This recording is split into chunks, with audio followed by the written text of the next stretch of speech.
My goodness, if the nerves and the excitement weren't bubbling over already after watching that, I'm sure they are now. Good afternoon. Welcome along to Matchday Live. Welcome to the Etihad Stadium. You can see our boys in blue are arriving there. How great is it to see Aymeric Laporte back, turning up with the team, of course, recovering from that injury. There are a few Derby Day debuts to be had as well, possibly. Nathan Ake we saw there, Akanji.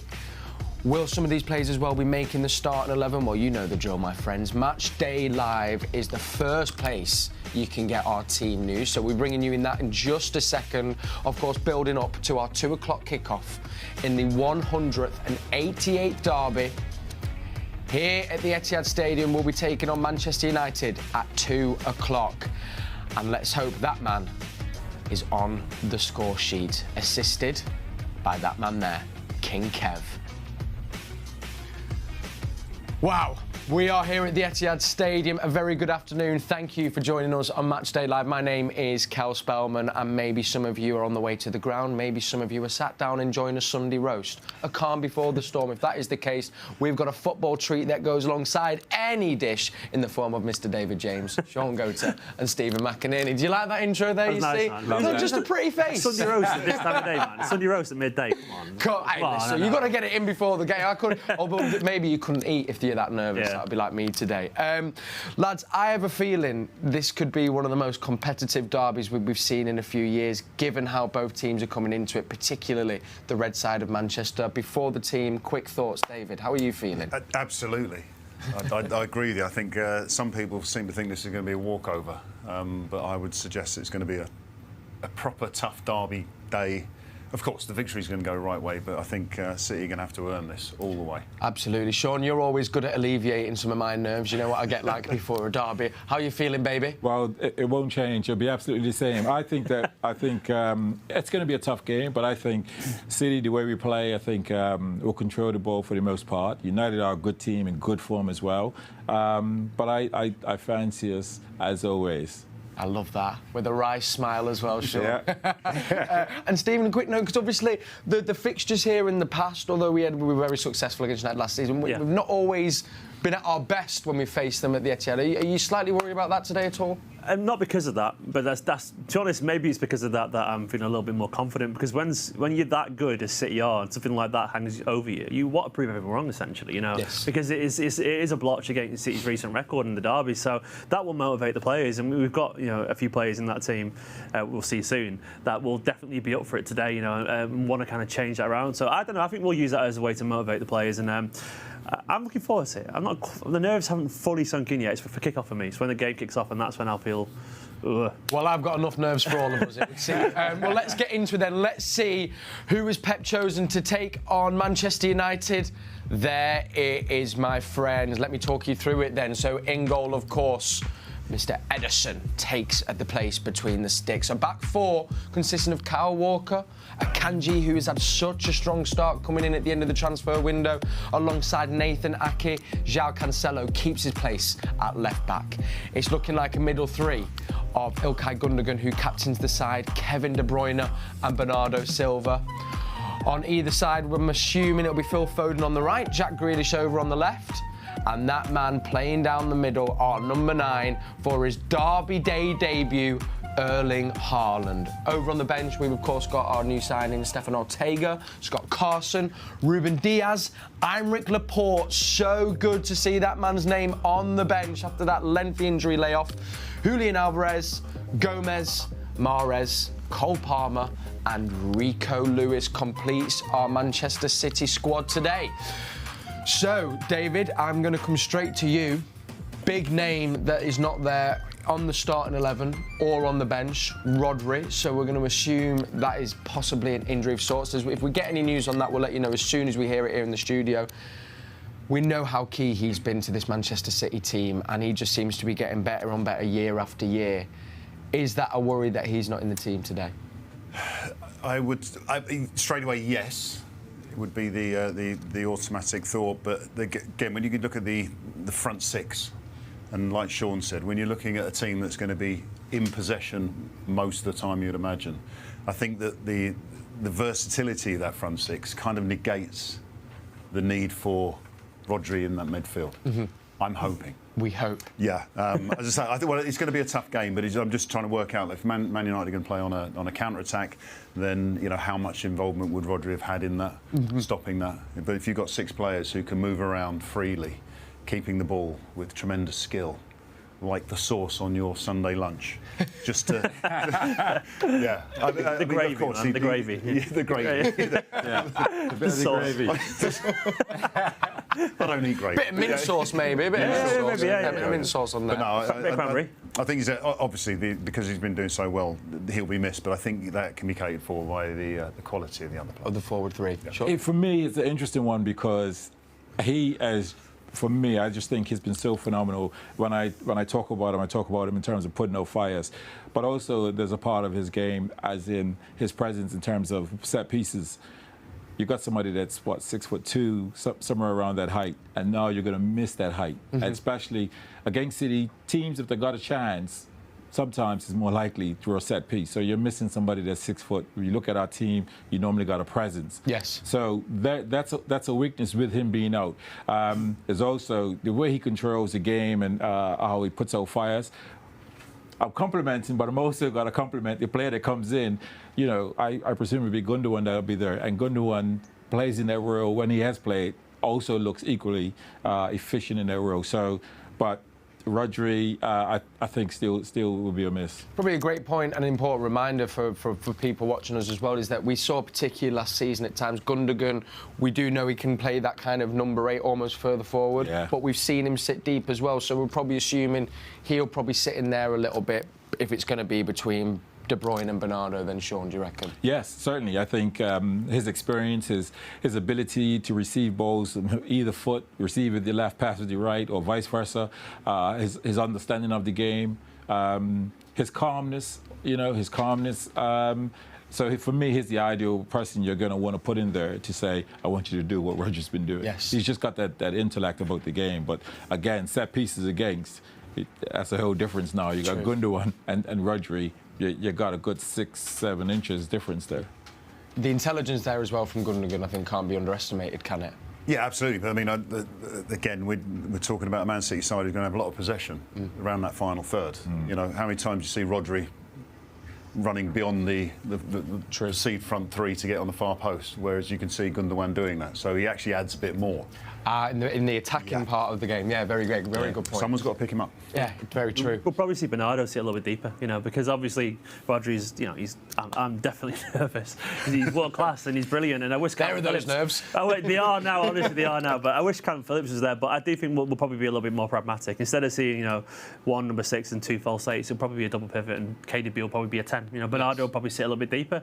And you look at the defence, which I'm probably sure we get onto, but that's a pacey back line as well, and that's probably been chosen. Given the lack of Rodri, because we've got a lot of pace there at the back, and United are so good on the counter. So, look, there are solutions to the problems that the lack of Rodri brings, and ultimately that's a very good bunch of players up to, from midfield onwards, and it is enough. And I don't think. And I'm not trying to sound arrogant here, but Manchester City, in my opinion, are a better team than Man United, and the last few years have proven that. And that still is a better team than Man United, even without Rodri. So Guardiola won't be saying, "Oh, Rodri's not here today. You've got an excuse." He won't be saying that. Yeah. Go out and beat them. You have to beat them because you've proven over years now that you're the better team, and in my opinion, they're the better players. And I guarantee most United fans would absolutely bite your hand off for that midfield 3 right now. So I guess as well, there's a point. I mean, we saw Arsenal, of course, secure their 3 points. A win today will see City go within a point of that top spot.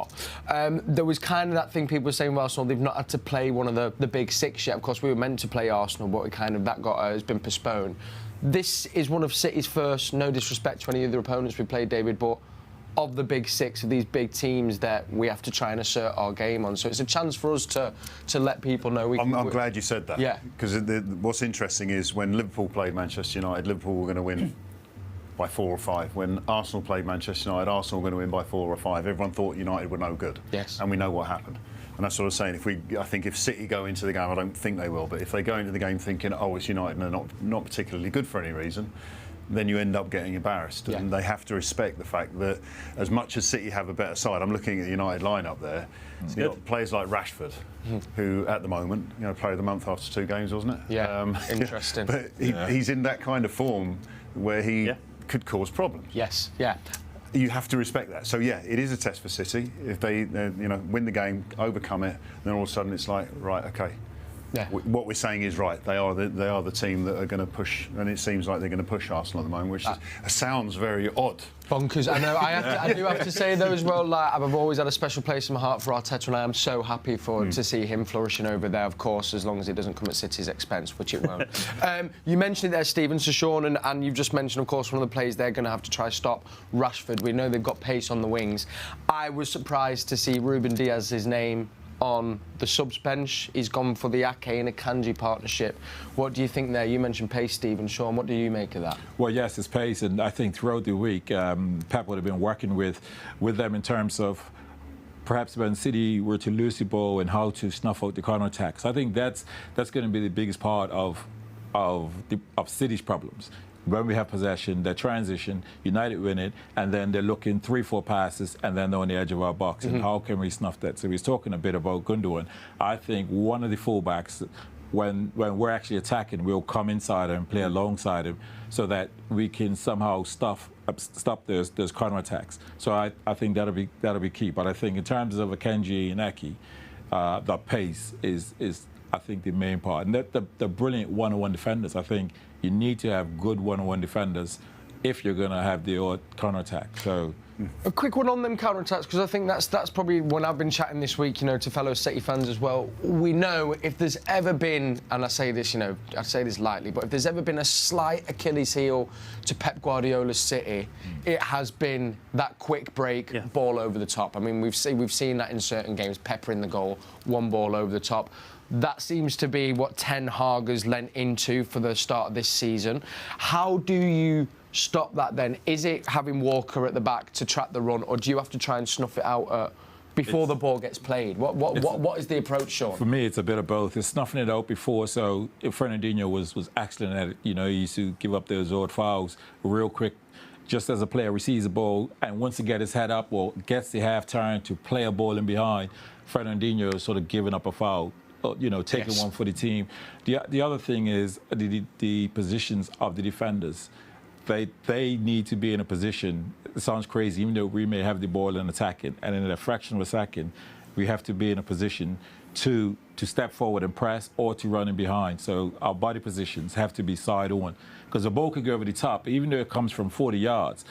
If my back is towards the goal that I'm defending, I've still got to turn. Yes. And quick players like United have, that gives them a yard straight away. So body position is important as well. Yeah, there was a moment last season against Tottenham where Harry Kane, I can't remember if he scored or put Son through against City, and after the game he said, "We worked on that." Yes, I remember. And the point is, it's so difficult to defend because it's a ball into Kane straight away. First ball over top, the guy's making a run, Son's making a run. That could happen today. So you have to stop it at source, as opposed to try and defend the through ball. Because if he gets a run on you, don't care how quick your back players are. If Rashford's got a run on you, he's in front. So stop at source, and also be alert. Obvious things. It sounds so obvious. But that one moment in the game, if someone switches off, the ball goes through, bang, you're in one-on-one, and I'm saying that, but Edison. Stop it anyway. It's being proactive rather than reactive, isn't it? I'm being confident. Edison will save it. Yeah, of course. James, If not, we'll get you down there. We've seen, of course, like a City do that thing where one of the midfielders tucks in.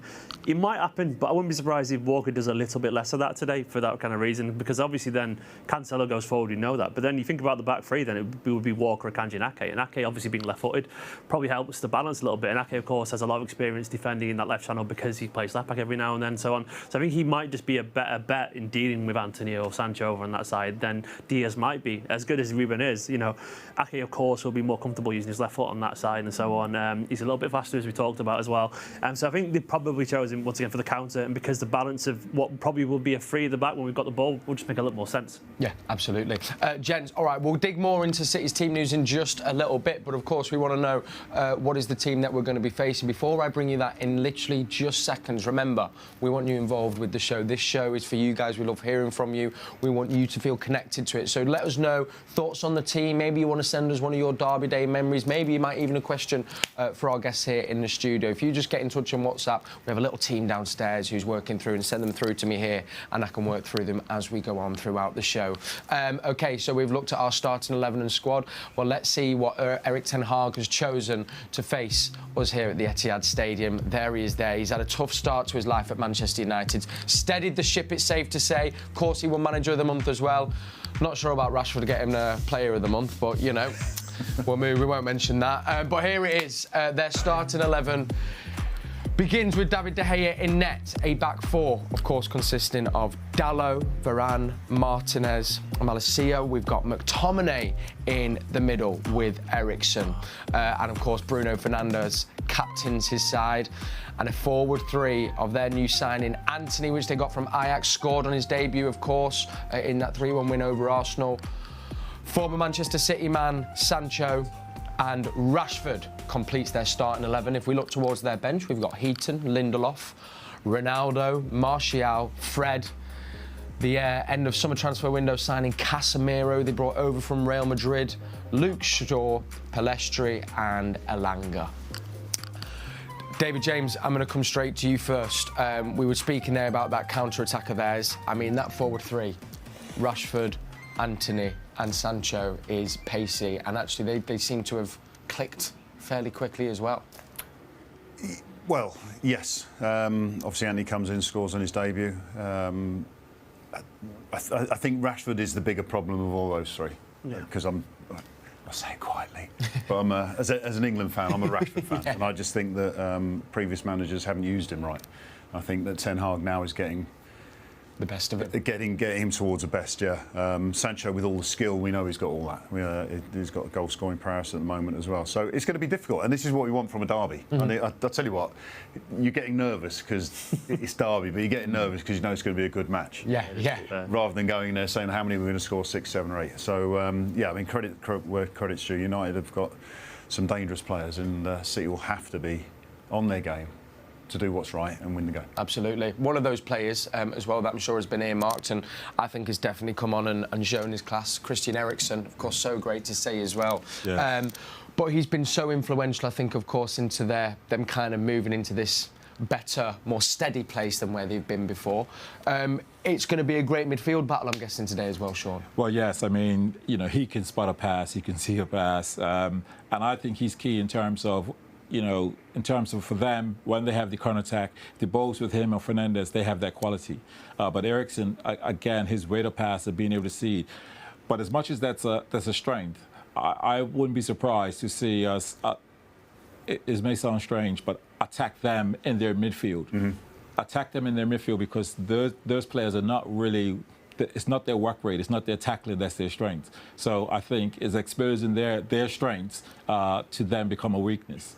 So whilst they're great passes, the two of them, and Eriksen as well, I think that's also a weakness for United. So maybe that's almost something that we can try and capitalise on during the game. That'd be really great. And if we're moving towards the back end of their pitch as well, Stephen, I mean, one thing when you hear about United fans talking about defensive side of the pitch, they wanted a partnership, something to build on. It's looking like they might have potentially found that in Varane and Martinez. And of course, I think the young left-back as well is great. How tough do you think it's going to be for our forward 3 or 6, as David says, to break down? I trust them to do their job. I guess I honestly think it's on the rest of the teams to make sure we just feed them, really, because as good as them, you know, as good as their defence is, I personally think there's not a single team in the world, if you give him chances, that can stop Haaland from scoring. And I think he's just too big, too strong, too fast, you know. So, but it depends if we feed him or not. So ultimately, it comes down to the midfield three to make sure we get the ball out wide to people like Grealish and Foden. I think Grealish is going to be really important as well. You know, kind of teasing Dalot, who's relatively inexperienced. Still, obviously, he's been at United for a while now, but you know, he's still got a little bit to prove. But that is a good defence. Martinez, you know, there's been a lot been made about his height, of course. You know, everyone talks a lot about that. But he has had a good start, and Varane, of course, is absolutely, you know, immensely experienced. You know, Champions League winner, World Cup winner, and so on.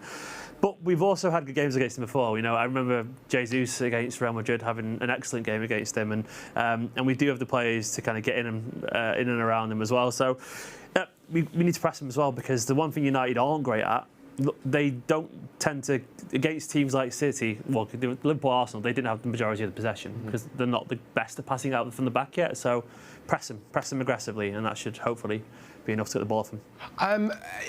Gents, I wanted to ask Shaun and David this. It was Pep was asked it in the conference about this whole height thing, and we did see, and when Graham Potter was at Brighton, that they said we made a point of leaning on the kind of difference in height. Now, Pep and I make Pep kind of right in this. Obviously, it's not the be-all and end-all, but it must make his life harder when he's 5 foot. I mean, he's my height, and he's very intelligent, experienced centre-half. Haaland's 6'4", nearly 5. There clearly is going to be a bit of a disparity there, or can you play where you kind of counter it out in a way? As soon as I heard it, and a lot of people were talking about that, Haaland's going to bully him. First of all, you're going to have to arguably change the way that City play, because the way that he would bully him is by knocking long balls. True. So he's going to win flick-ons and stuff like that. I don't see City playing that way. The other way is going to be crosses into the box. Now, funnily enough, I think because of Haaland's height and Martinez's height, it actually becomes more of a problem. Because if Martinez is strong on his feet, then Haaland's actually going to go over him, rather than being able to physically dominate him shoulder to shoulder. So, yes, if it's an aerial ball, they're both jumping, there's only going to be one winner. Yeah, okay. But you've got to work out what scenario City are going to put that in. And then also the way that Kevin De Bruyne whips balls in now, a lot of them along the ground. Yeah, that's And what Martinez is very good at, he's very quick, he's very aggressive, he's very strong. Yes, yeah. I reckon, and we were talking about it before, I think Haaland should go with Varane. I think that's a better matchup where he can actually dominate the guy shoulder to shoulder and win everything. Yeah, it's a great point, actually, yeah. No one's really said that as well, actually kind of may lean on the other centre-half rather than the other one. Yeah. Martinez just shrinks, Haaland falls over. Yeah, it's so simple as that. They look like it's fouls as well. We've got an interview coming up with the United manager, Ten Hag, in just a moment. But how can you see him setting up United today? Is it going to be what we've seen in games so far? Do you think he might do anything different? Is it going to really be soak up Manchester City's pressure and hit us on the counter? How can you see them approaching the game? This is something I'm actually intrigued to. I don't think it'll be a low block. I think there'll be a mid block in terms of midway in the field and trying to press from those positions. But City are so good and clever that they recognise which players trying to jump and press, and the minute they leave their space, they're then looking to exploit that space, as in find players in those holes. So from United's point of view, as he's starting to gain some confidence, I imagine a mid-block and just trying to be rigid. Once they have possession, to try to keep the ball, because knowing that if they can keep the ball, City normally have the ball. So my thought would be he'd say, listen, can we keep the ball when we've got it, to draw City out, and then that'll allow that sort of space in behind. Absolutely. Well, we can actually hear from the man and see what he was thinking ahead of the game. Of course, it's his first Manchester derby as well. This is Ten Hag speaking earlier in the week ahead of our game against Manchester United, which kicks off in just under 40 minutes. As for City, Pep, actually, you were both at Bayern Munich at the same time. Did you meet much during that time at Bayern? Yeah, we meet several times, and I think it's clear. I really admire him, his work, attacking football. I think gives a lot to football, the way he wants to play football, and he's successful with it. So that's what I admiring from him, and I get the opportunity for him to have a look inside his work. So I'm really grateful for that. And he's spoken very well of you as a coach, so that relationship appears strong between the two of you. Yeah, I think we're not only I admire him, but as a person we have a good relationship, and that's I like him the way he is, and that's really good. I feel really warm, and but Sunday we battle each other. City, the reigning champions, are widely regarded as the team to beat in the Premier League. So how much are you looking forward to that challenge? A lot. And it's another test. And it's good to straight compete with the best team in the league in this moment. And we're really looking forward because we are in the right direction. We have belief, but now Sunday is coming, something tourist. What we really like, and we're looking forward. It gives us a lot of energy, and we want to challenge them. And although Erling Haaland has taken all the headlines, they have many good players. Is it more about what you do and not worrying about the opposition? They have, what you say, many good players, huh? And it's not only one player. And we have to do the things right, and we have to play as a team. In possession, really important against them. To be brave, but get the right positions, but also out of possession, clear, with the right organisation and intensity. That was Ten Hag there giving his thoughts ahead of the Manchester derby. Of course, he was named the Premier League Manager of the Month. Now, there is a tradition, though, of previous Manchester United managers in the derby, and that tradition being that they all lost their first derby in charge. David Moyes lost 4-1, Van Gaal, Mourinho, Solskjaer, Rangnick. So, fingers crossed. There we go, Shaun. That's what I'm saying. That's a good omen, guys. It's I don't a good omen. I don't like omens. Omens make me nervous, Cal. But there they are. You can see it there. So let's hope that Ten Hag will be carrying on that great tradition that has existed since 2013. Now, we have got, of course, on the pitch there behind us, our Manchester City team. They made their way out the tunnel just as that interview was coming to an end. And safe to say, they look up for it. That touch from Cancelo then was a joke. But there are a few players out there, one being that man there, our Nordic prince, our Nordic king, my Nordic Viking. I just could keep on going on about him. It's his Derby Day debut. Alongside him having his debut as well, of course, Akanji in his first Manchester derby, Nathan Ake playing in his first Manchester derby, on the bench as well, Stefan Ortega. So throughout the show, we're going to be speaking about some of our favourite Derby Day memories, including our first derbies. And David James, I'm going to begin with you. Can you recall your first Manchester derby? I can indeed, and the best thing about it was when I signed for the club, the taxi driver, who was a City fan, was moaning about the stadium, saying there was no atmosphere. And I thought, OK, and then we get to the derby, 4-1. I mean, I can't remember exactly every goal in it, but what I do remember, the atmosphere was absolutely rocking.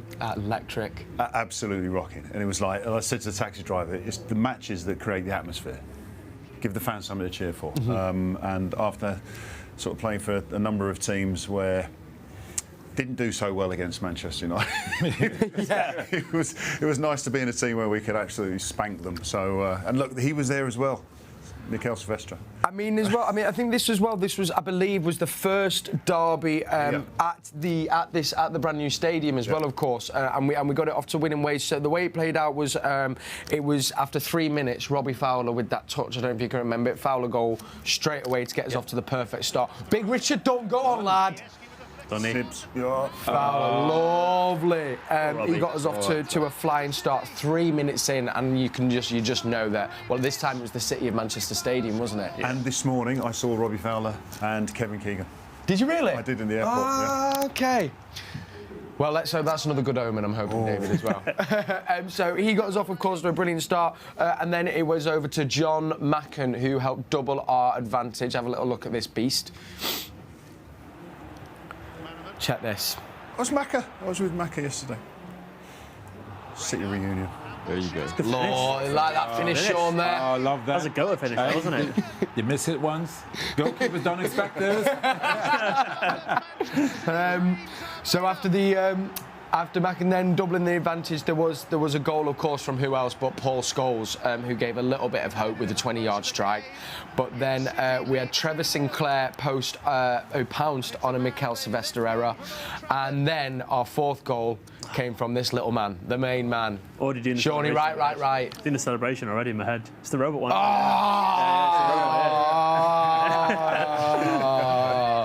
I love that man. I love that man. I was with Wright the other day. Oh, the UNICEF thing, of course. You're not with. I mean, Yeah. David, when this went as well, I mean, you must have been buzzing for you. What were the celebrations like after the game? But it's like I said, I mean, personally, the fact that I hadn't had a particularly great record against United to actually really beat them, not like a scrappy 1-0, really beat them. First game, as you say, deflection, They are. Yeah, had that covered. Absolutely. But I mean, one of my favourite moments of the day was driving down I think it was the M53 into town, and across the motorway was a sign that said, United fans go back down south. Love that. So, yeah. It's always go back to London. I'm sure that'll be sang today as well. Young Ronaldo there. Yeah, as you well. did have covered there. You had it covered there. You're yeah, saving that. definitely. You're saving that. Always had it covered. Yeah. I was asking you this, Dave, when we come into the ground, but just surely it's going to sound like an obvious question, but we know what it's like for the city itself and the people of Manchester in the build-up to the week. Does training just have a different edge? Does it feel different in the build-up to the game for you players? Well, you talk about the week. Probably 2 weeks before, because the fans are always, you nip out to the shop, fans are, listen, this is the game, you got to.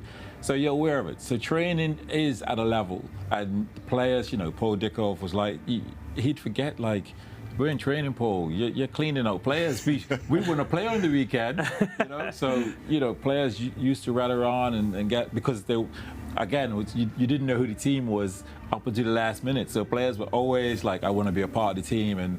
And so training just went up that level.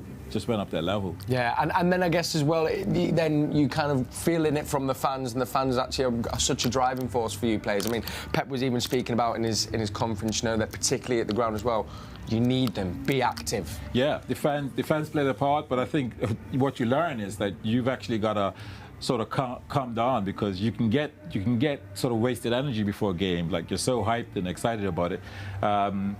And again, some of it can be nerves, some is excitement.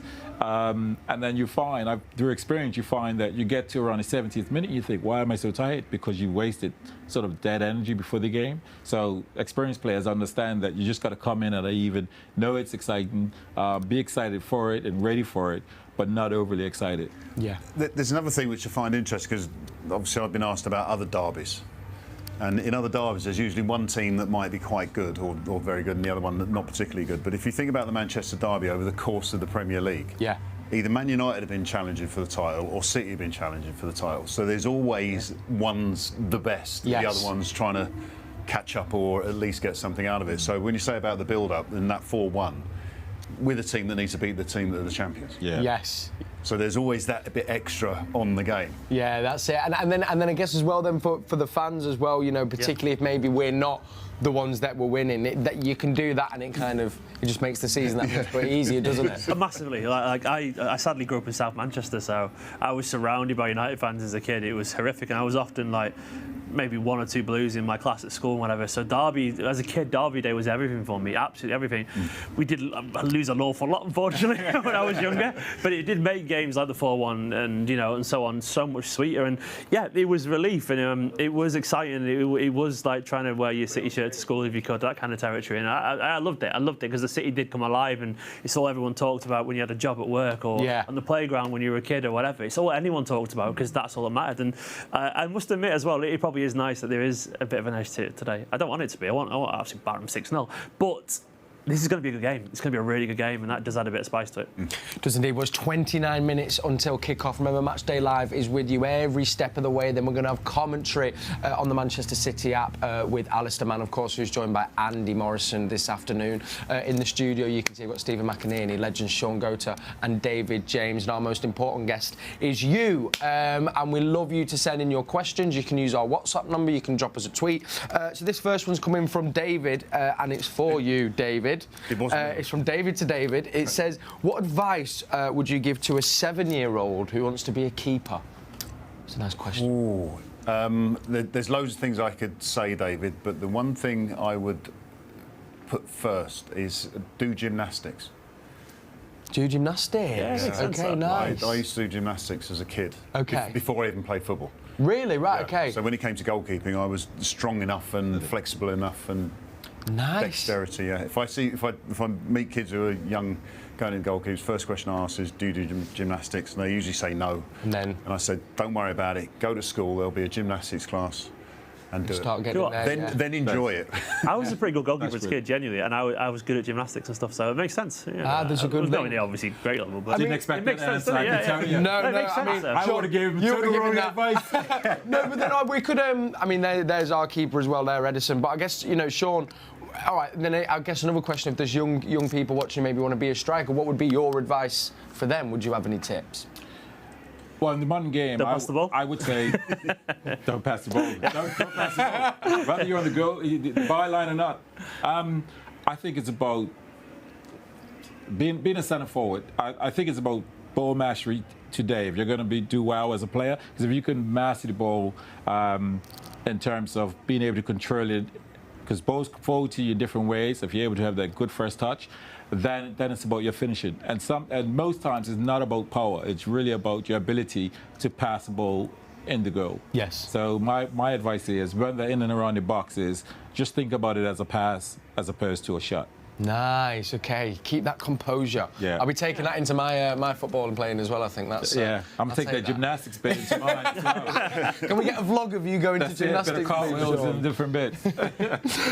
Okay, well, let's carry on down some of our favourite Derby Day moments, of course. And we've actually had a question come in from Grace. Grace, it's almost like you write the script. And because she wanted to know what is your favourite Derby Day moment. And for that, Shaun, I'm going to come to you. Because, it's always nice. I can have a guess what it might be. Well, but yes, there might be Roll the people clips. watching for the first time. Yeah. Shaun, do you have a particular favourite Derby Day moment? I do. Main Road, I do, as it happens.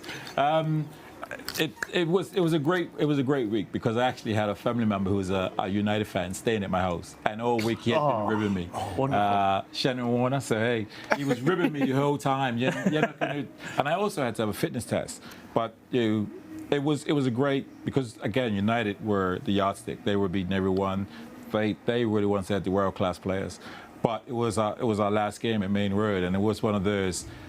City fans did not want us to be giving Main Road a send-off having lost. It was just like we had to find a way somehow. And this was one of the best passes I received from my mate Gary Neville. And you passed it as well. You passed it. You know? There you go, pass, yeah. Kids. You pass it into the goal. I mean, that was Barthez, a World Cup winner. So these are some of the players they had in their team. Nicholas Jensen there. Danny Tieto. Underrated player, but we played really well. We had to perform at 9 and 10 because again they were the team that was winning season after season. But the experience was absolutely amazing. It really was. Did you say anything to Gary Neville at the end of the game? Did he say anything to you, or were there no words shared? Well, he said, "Stay on side, Shaun. I'll find you." So I stayed on side. But it's funny because we actually bumped it after that. It was years after we were both doing some work in City. Were playing in Barcelona, and I hadn't seen him. And it was after the game, and we're coming in an elevator. I press the button, elevator opens. Lo and behold, it's Gary Neville and Martin Tyler. And so I said, "My good mate Gary, how are you?" It was brilliant. Oh, that is genius. Yeah. Do you know what it's an example I always give for like the growth of the club. And I don't know if you remember this, Stephen. I wanted to bring it in. But that season, because basically, as we said, that was all we really had as City fans to go off. So at the end of the season, if you had your ticket from the game, you could get it in a limited edition print of your celebration with your ticket, and written on the frame which said, "I was there." And that was the highlight of the season. The biggest accomplishment was that we beat United. I love it. I love it. It's so I absolutely good, love though. it. I've still got It it didn't up matter, now. though. It didn't matter because at the end of the season, even if we were terrible, you'd be like, yeah, but we beat you. So Yeah, it didn't that's matter. all right. That's all that mattered. That's That's all it. that mattered, yeah. And then again, Shaun. Well, just on that goal there. See, I was the master at the mishit goal, But this one was after because I started Barthez. He went to ground. That's world class. I'm glad you said that. That is honestly brilliant. Hey, just pass it in. I just loved him because he was really good at shot stopping. So if I blasted, even as close as I was, I reckon he'd go the right way and get something on it. So watching and studying him, I knew that he went to ground on close shots. So I thought if I get in close enough, then just give him a little dink. So to my cousin Shannon, hey. There you go. Well, really, it was all for your cousin, really. Then, Yeah. You can thank your cousin for it. Yes. There we go. Then, Stephen, let me come to you for one of your Derby Day debuts. Or favourite derbies. There may have been one that we don't talk about that we lost, but we'll talk about the one we won. Let's talk about the one we won. Yeah. So 2007, the Sven era, actually. I love that season. I absolutely love that season. And it was a horrible, nerve-wracking, tense game. We scored a deflected early goal, Giovanni, long ranger. Then we essentially sat back and we defended. We defended a lot. They absolutely pelted the goal with chances. It was this one here from 20-odd yards out. I was sat directly behind it on the other side of the ground. And then it was just the most nerve-wracking. That was early on, wasn't it? Like 80 minutes? Yeah, but it was like 80 minutes. And it was horrible. It was just us defending. And United were good. They were really good. They kept going at us. And I think was it Casper in goal? I think it was, wasn't it? It was, yeah. And I think Michael Richards might have been playing as well in defence. And I think they were immense. I think they were immense, and they just kept them out. But that was a great start to the season. We were near the top of the table, weren't we? I remember, because we were winning game after game, and we'd signed loads of players. Like, Bozhanov was playing. I think he went off actually after 9 minutes. I think that's where he got an injury.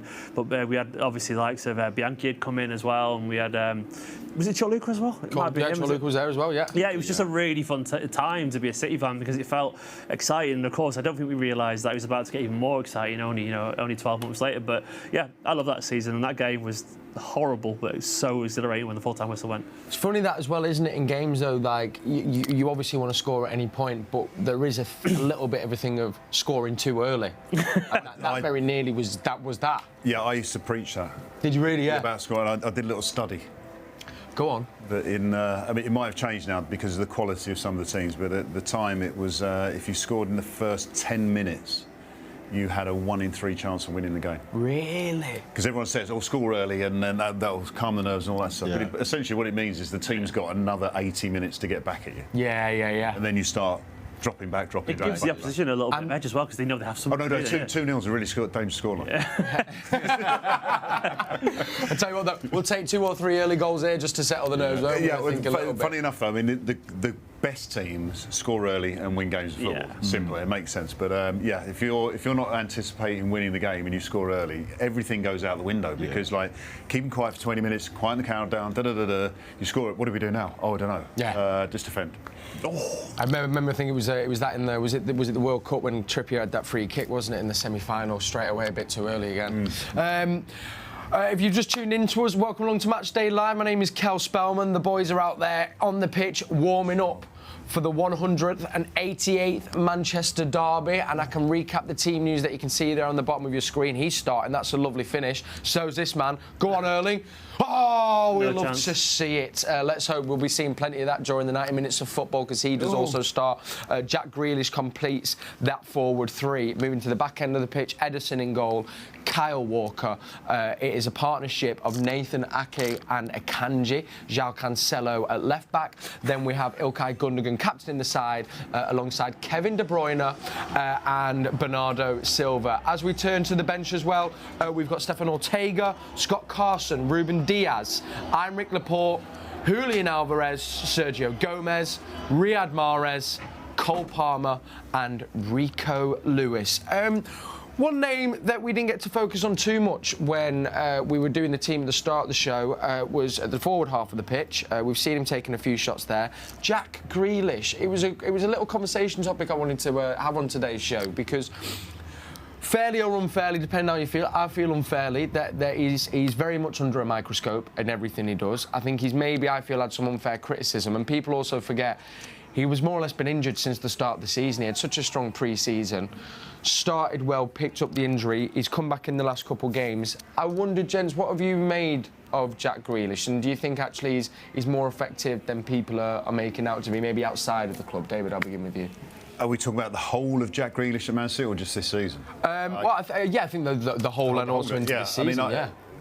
Jack was brought in, City win the league. He was part of that league-winning team. Yeah. He didn't have to be the best player, but he helped Manchester City win the league. So I think that was a positive thing. Like Haaland, it's funny because when Haaland signed and all the razzmatazz, you look at his social media posts, he loves it. And I think Jack Grealish is one of those players who loves attention, and not in a bad way. Yes. So the thing is with him, because he's also a character, some of that attention might be seen the wrong way, and then they get criticism. But as a football player, I'd have him on the pitch all the time. Yeah, same. For Man City, even for England, I'd have him on the pitch all the time, because you know what you're going to get off him. Mm-hmm. 99% of the time, you're going to get a player who's going to go forward, which is what you want. And then most of that 99%, you're going to get a player who'll go forward well. He's like any player, he'll have his off days. But I just think he's a player you want. He can create things out of nothing. He can take teams on. And as I say, so far in his Man City career, he's come in, won a league title. Yes. What more do you want me to do? Yeah. For me, I think his personality is starting to... Him off the field helps him on the field. We see just the other day, he scored a goal coming in the far post. Was it Wolves? Yeah, he got it with them tap-ins, yeah. And I think this is the bit of information that is his receiving, that is putting into his game. As the balls on the other side, can I get inside that far post for those tap-ins? The other thing I think is a player, as we speak about, receives the ball and has really good success rate going cross players. But I'd like to see him add to his game, receiving the ball, making a run without the ball. So he receives it behind the defence. And if he adds that little piece to his game, I think he'd have a lot more success, and he'll go to another level. But it's really good to see that he's coming in at the back door, getting, scoring that goal at Wolves. We'd like to see more of that, and also runs without the ball, because once he receives his success rates of taking players on is really good. So once he starts to get a bit more of that in his game, I think he'll go to the next level as well. But I think he's enjoying himself. I think, he's given some really great interviews, in particular while he was away with England, actually, saying that he is, he's settled, he is loving his time here at the club, which is great to hear. But also, as well as most of these players and professionals go, you don't need to tell me that I know there are certain areas that I want to be better at and improve. And I also think there's an important point to make, Stephen, I don't know if you agree, where I don't think people realise, and you'll know better than me, but you're coming into one of the most complicated and advanced footballing systems in world football. Going from the role that he had at Villa, it takes a while to get up to speed, not only just with your players, but with Pep's system. And I think that's probably, now we're starting to see him settle into that. He'll probably go on and flourish. Yeah, absolutely. I mean, there are some of the all-time greats who've taken a bit of time to get used to his system, because it's Pep Guardiola demands something that looks so simple to most of us, but it's immensely complicated, and it's about knowing where to be, when to be there as well, and it essentially becomes second nature, and it takes everyone a little bit different time. But Grealish did start the season well, and he was showing signs of getting that as well. And of course, the injury was a bit, a bit unfortunate, but. For him alone, his second season's just started at Man City. It feels like the season's been going for a long time, but it hasn't really. It's still very much early days, and he's been injured, of course. So everyone always talks about people needing a season and then a second season to fully adapt. This is his second season now, so he still has that grace period of still showing it this season that he can be, what everyone wants him to be. But I think a lot of it's just people putting the price tag onto it. That's it. Like, maybe it was 30 million cheaper, no one would be saying anything, and it's not his fault, that we had to pay a really big amount of money. Obviously, it was because of the release clause, but Jack Grealish is a fantastic footballer, and I've got no doubt whatsoever that he'll absolutely show his best very, very, very soon. It's quite interesting because. Jack coming in, like you said, last season, having to adapt to a complex way that Pep plays. But now we've got Haaland. Yeah. It's actually got more. Also got more to what he was used to. So in fact, if anything, he's having to start adapt back to it. Yes. You think about Jack, who's he going to cross to, or how is he going to cross when Haaland wasn't there? Yes. Whereas now he's got Haaland. And we saw that goal with the even though Haaland missed it, Kevin De Bruyne is whipping the ball in, knowing that Haaland's going to try and get in there. Jack Grealish benefited from being behind him. So perhaps the shift back again, or a slight change again for Haaland, has allowed Jack Grealish to be more like the old Jack Grealish. Ironically. So absolutely right. I think it benefits, Haaland being in the team, that benefits the wide players. But if you're Jack, it really simplifies it. It simplifies it that you could come inside, you could play off him, or if you've got the beating out the fullback, you just go, there you go, leave that in there, because his off the mark, their first 5 to 7 yards, he's lightning, and then he gets a foot on it to just direct it towar's the goal. Absolutely. Don't forget as well that we signed him for 5 years. We didn't sign him just for a season and a bit, and we've got to judge him. You judge a player after they've done their term of contract, basically. And who knows, next season there might be 1 or 2 players that leave or so on in midfield, and then all of a sudden Grealish might be asked to do a different role. He might be a midfielder again, and he might thrive there a little bit more because he's on the ball a little bit more and he gets the ball a bit deeper. So I'd be very surprised if we look back by the time that contract is up, and obviously he probably would extend it by then, but if we don't go, he was worth the money, because he's been absolutely immense, and he's been another perfect cog in a perfect machine, and I suspect what really should be. Absolutely. Love that, gents, thank you. And I actually quite like Jack in the middle as well. I do always like it when he moves in there. So we have got just over 10 minutes until we have kick-off here at the Etihad Stadium, of course, in the 188th Manchester derby. Some people getting really excited as well. We've got Mucheka, who's in Zambia. He says this team is very powerful. We're going to win 3-0. We had Marvin in Uganda. Hello, mate. He says the combination of Ake and Akanji is a good one. He likes that choice from Pep Guardiola. And we also as well said Kai get in touch, who says Haaland has already made his mark in the Premier League. Yes, he has, my friend. Now let's get some thoughts and feelings from our commentary team for today's game. Of course, we have the stalwart of the club, Mr. Alistair Mann, who is alongside Andy Morrison, and we can hear what those two think ahead of the game. I think I was just referred to as a stalwart. My goodness, I must be older than I thought. I've got a stalwart alongside me and former City captain Andy Morrison. You were unfortunate not to take part in a Manchester derby, but you know how much these occasions mean. I guess the first thing that we've already been thinking about was the absence of Rodri today. How big a miss? Obviously, I mean, it's too easy to say what Rodri brings, but it's an opportunity for someone else. And so many times in football, whether I'm playing or managing, I've seen key moments where people have been left out of games, whether it's for you or the opposition, and you think and then somebody else steps up on the day, and these things tend to even themselves out. Would we like Rodri to play? Of course we would. For me, he's the best in world football, and that's just not talking through my own tinted glasses. Over the last couple of seasons, he's matured into the best holding midfielder in world football. So, got to be missed in a massive game on a big stage. You need his calmness, he reminds me of Ferrandinho in his anticipation. On every moment he's switched on, and he's always the link to get out in tight areas. So we're going to miss that, but again, as I said, it's an opportunity for somebody to step up. Well, we're assuming it's going to be İlkay Gündoğan who does that role. Of course, that probably means he won't be able to make those ghosting runs into the box. So it's a double-edged sword, that particular absence, isn't it? It could be. When I initially heard, I thought he might have gone. We've always gone with one pivot, and it's normally Rodri. I thought we might have gone with two. Might have dropped in Bernardo Silva and then De Bruyne into kind of almost a 10 role. But listen, with the manager, who knows? It could be anything. It could be Bernardo back there to be able to start the patterns of play from deeper areas. So don't be surprised if something happens and we go, well, there you go. Pep was thinking ahead of us in many ways, because it seems obvious, but rarely is it. When a change needs to be made, the manager sticks his chest out and is brave and is always thinking about how can we beat them, not how can we stop them. And most of the time it works in our favour. Let's hope it does today. I guess coming into this, City are overwhelming favourites. City in great form, unbeaten. They haven't lost. United come into it with 4 straight victories in the Premier League. Do you see City as such overwhelming favourites today? No, I don't. And I've looked at the teams closely since they've been announced. And for me, I'd say in the last 5 years, this is the closest derby I've seen. Really? I've gone into them and I've always been confident. You're apprehensive, of course you are. You're nervous. You expect the worst. It's just the nature of any fan in a derby.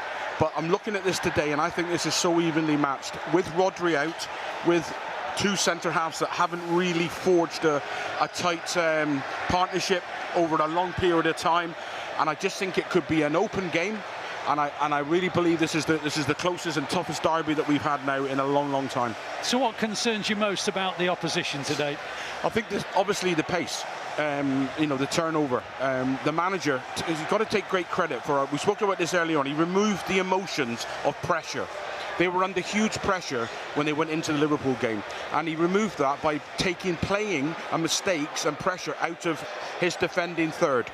And they went long, they played for second balls, and they did very similar against Arsenal.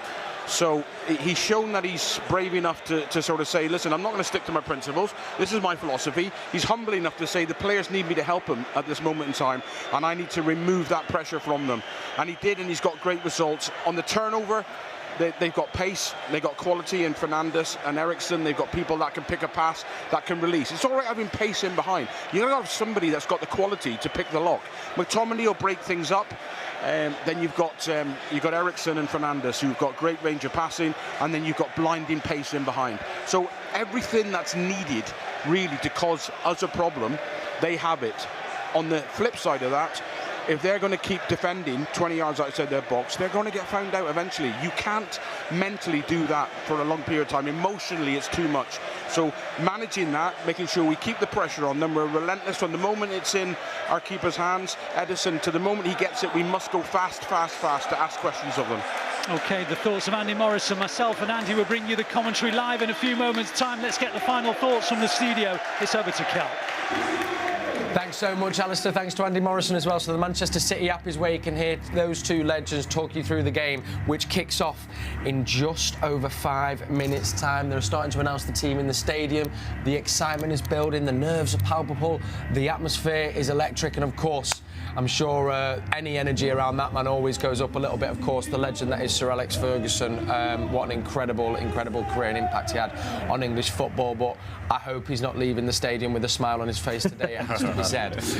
OK, in the studio, I've been joined by David James, Shaun and Stephen McInerney. So before we leave and head over to Alistair, Mann, it's time to get final thoughts from the gents in the studio. So, David, where can you see the key battlegrounds of the game being today, and how can you see it playing out?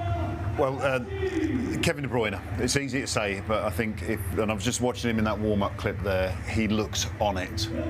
I watched him in the shooting and he looked on it, and if Kevin De Bruyne is on it, Man City are on it. It's as simple as that, and as long as he finds a space, as I said before, even with Rodri out, you've got more than enough up front to find the ball and win the game. Yeah, love that. Shaun? Yeah, for me, I think it's important how we snuff out the counter-attack. So one of those fullbacks coming inside, being alongside Gundogan, I think is going to be key.